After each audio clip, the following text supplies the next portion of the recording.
नमस्कार विद्यार्थी मित्रांनो, इग्नाइट अकॅडमीच्या युट्यूब चॅनलवर मी परशुराम शिंदे आपल्या सर्वांचं पुन्हा एकदा सहर्ष स्वागत करतो. 1 ऑक्टोबर हा दिवस स्पर्धा परीक्षा करणाऱ्या विद्यार्थ्यांसाठी महत्वपूर्ण ठरतो. कारण का 1 ऑक्टोबर 1926च्या कालखंडामध्ये आपल्या भारतामध्ये एक अतिशय महत्वपूर्ण असणारी संस्था निर्माण झाली. ज्या संस्थेच्या माध्यमातून आपण केंद्रीय पातळी, राज्य पातळी तसंच केंद्रशासित प्रदेशाच्या अंतर्गत प्रशासकीय अधिकाऱ्यांची नियुक्ती होताना पाहतो. तो म्हणजेच आपला असणारा युनियन पब्लिक सर्व्हिस कमिशन, ज्याला आपण म्हणतो यूपीएससी, केंद्रीय लोकसेवा आयोग आपल्याला स्थापन होताना दिसतो. आणि त्याच असणाऱ्या केंद्रीय लोकसेवा आयोगाच्या स्थापना वर्षाला आत्ता आपला भारत सेलिब्रेट करणार आहे 100वे स्थापना वर्ष म्हणून. त्या निमित्तानं आपल्या भारत सरकारनं एक अनाउन्समेंट केलेले आहे. ते म्हणजेच काय की आपण आत्ता शताब्दी वर्ष साजरा करणार आहोत. 2025च्या 1 ऑक्टोबर पासून ते 2026च्या असणाऱ्या 1 ऑक्टोबरच्या कालावधीपर्यंत आपण यूपीएससीच्या असणाऱ्या स्थापनेच्या संदर्भामधला असणारा हा शताब्दी वर्ष यूपीएससी स्वतःचे 100 वर्ष पूर्ण करतोय. त्या निमित्तानं आपण वेगवेगळ्या असणाऱ्या राज्यांमध्ये वेगवेगळ्या कार्यक्षेत्राच्या अंतर्गत वेगवेगळे कार्यक्रम आयोजित करून या असणाऱ्या यूपीएससीच्या पारदर्शीपणाला, यूपीएससीच्या असणाऱ्या स्वतःच्या व्यूहरचनेला आणि यूपीएससी ज्या पद्धतीनं कॉन्ट्रीब्यूट करतोय भारताच्या असणाऱ्या जडणघडणीमध्ये आणि आपल्या असणाऱ्या पार्लमेंटरी कंटेंटला, आपल्या संसदीय व्यवस्थेला, जी ब्युरोक्रेसी, जे ब्युरोक्रॅट्स अटॅच होतात त्या व्यवस्थेला आता आपण सेलिब्रेट करतोय की जेणेकरून या असणाऱ्या प्रशासकीय अधिकाऱ्यांच्याच माध्यमातून आपल्याला आपला देश एक वेगळ्या उंचीपर्यंत घेऊन जाताना दिसतोय.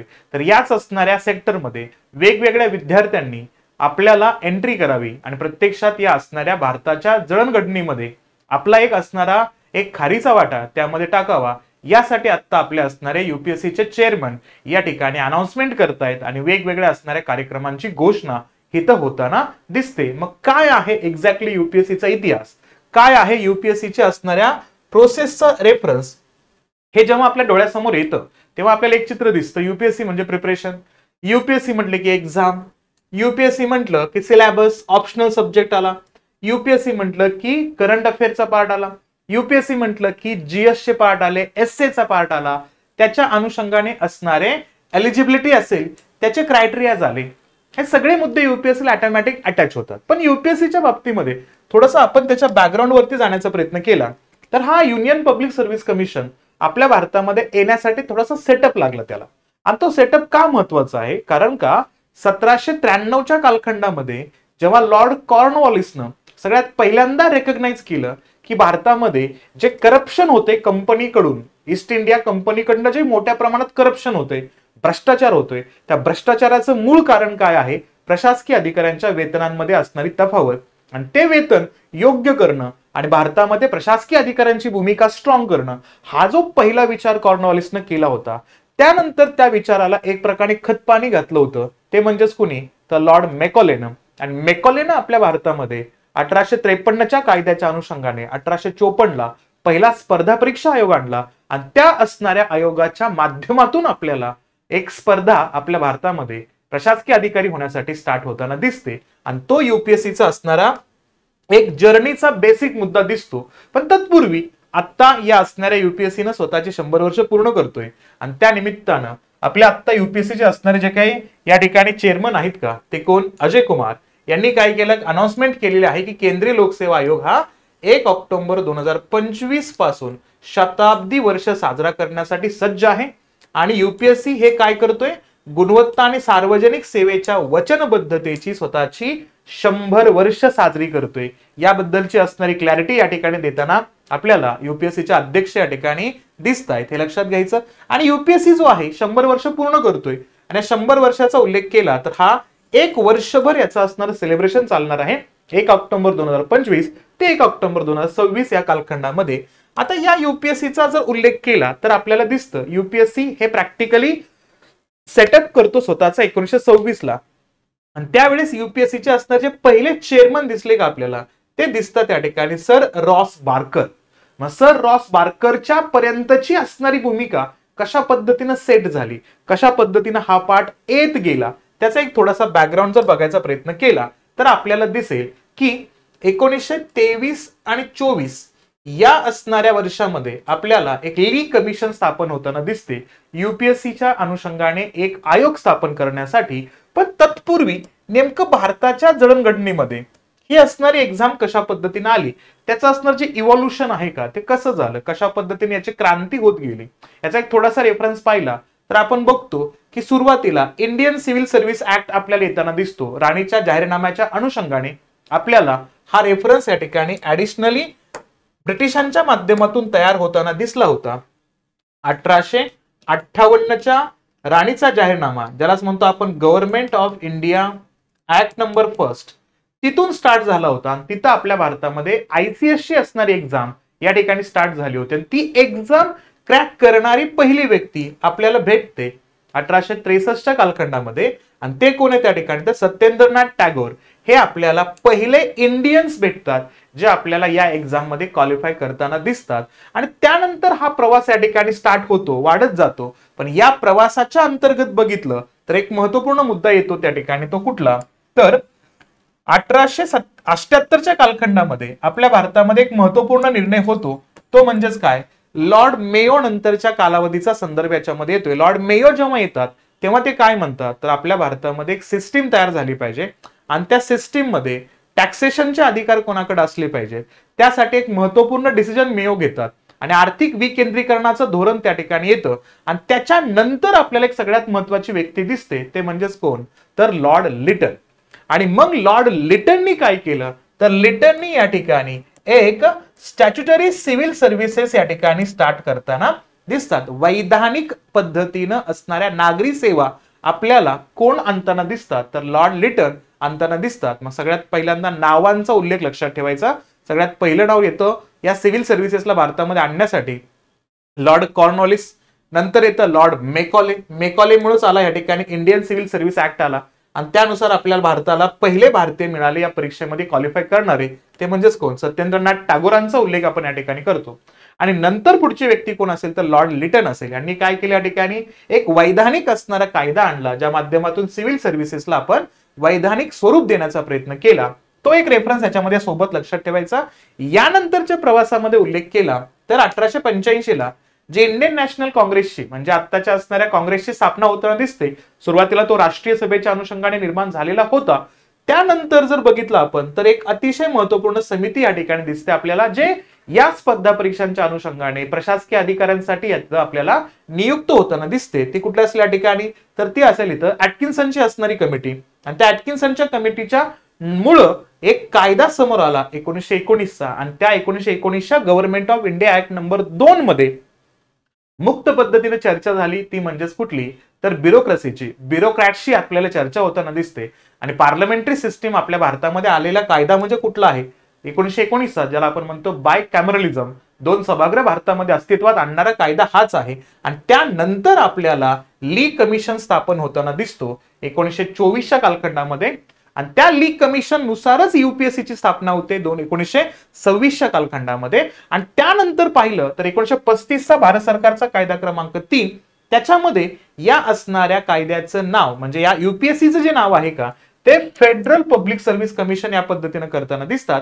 आणि 1950ला त्याचं नाव परत रिटर्न होतं युपीएससीच्या अनुषंगाने. मग लक्षात ठेवायचं, हे 1935चा कायदा आहे, federal public service commission plus provincial public service commission, ज्याला सिंपल लक्षात ठेवायचं केंद्रीय लोकसेवा आयोग, तसंच राज्य लोकसेवा आयोग आणि संयुक्त राज्य लोकसेवा आयोग हे सुद्धा 1935च्या कायद्यानं स्थापन होताना दिसतात.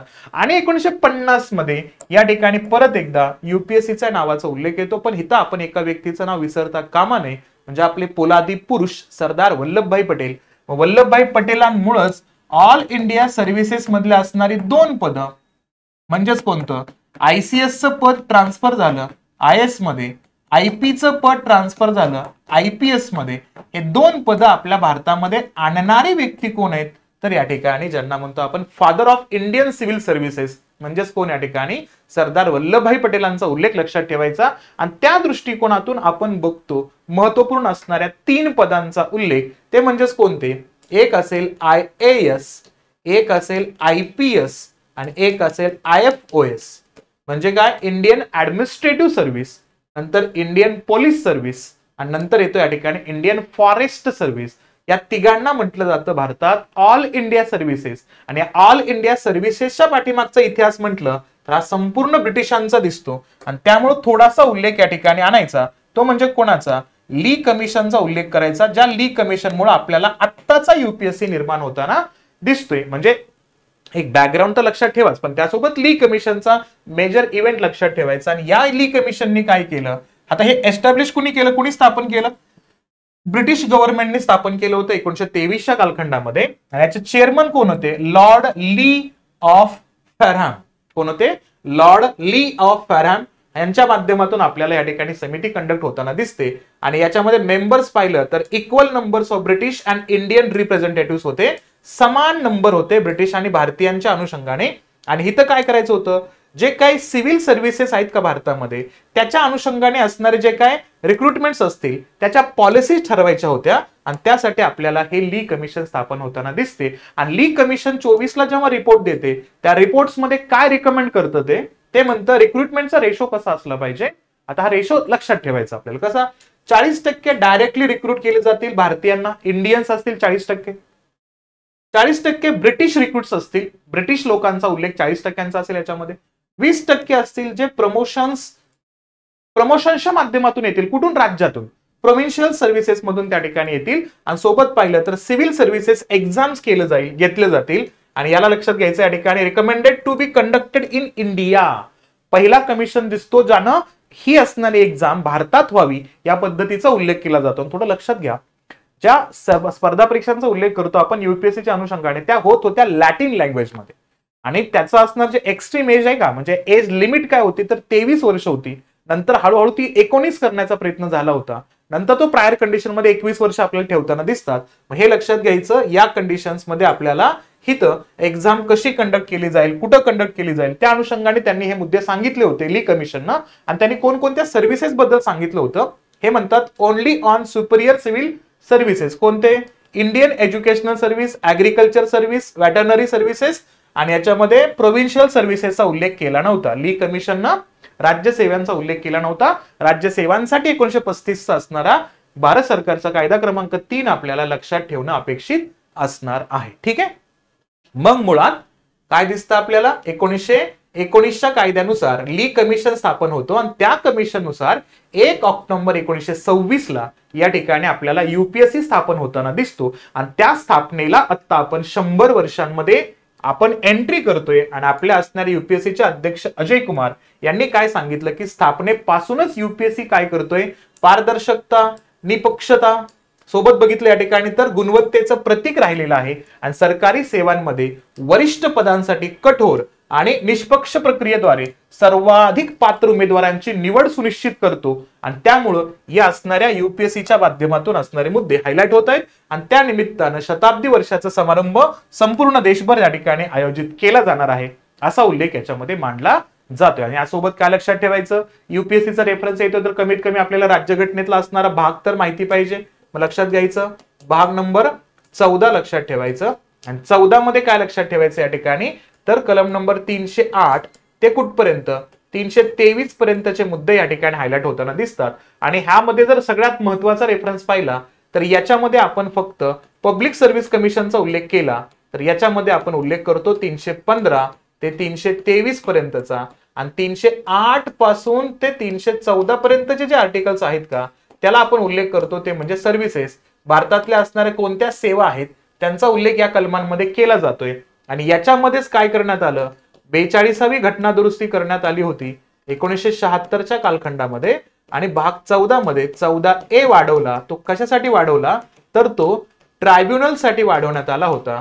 म्हणजेच काय, न्यायाधिकरणांसाठी वाढवण्यात आला होता. याच्यामध्ये 323 कॅपिटल ए आणि कॅपिटल बी वाढवण्यात आला होता. आणि यांच्या माध्यमातून 1985ला आपल्या महाराष्ट्रासाठी मॅट, महाराष्ट्र ऍडमिनिस्ट्रेटिव्ह ट्रायब्युनल्स, आणि 1985लाच कॅट, सेंट्रल ऍडमिनिस्ट्रेटिव्ह ट्रायब्युनल्स आपल्याला स्थापन होताना दिसतात. तोही मुद्दा लक्षात ठेवणं अपेक्षित असणार आहे. ठीक आहे. मग चला मग 1 ऑक्टोबर 2025 पासून 1 ऑक्टोबर 2026 पर्यंत भारत सरकार, भारत देश युपीएससीच्या स्थापनेला सेलिब्रेट करतोय तर आपणही त्या ठिकाणी सेलिब्रेट करूया. आणि सेशन आवडलं असेल तर लाईक करा, जास्तीत जास्त विद्यार्थ्यांपर्यंत शेअर करा आणि चॅनलवरती नवीन असाल तर सबस्क्राईब करायला विसरू नका. थँक्यू.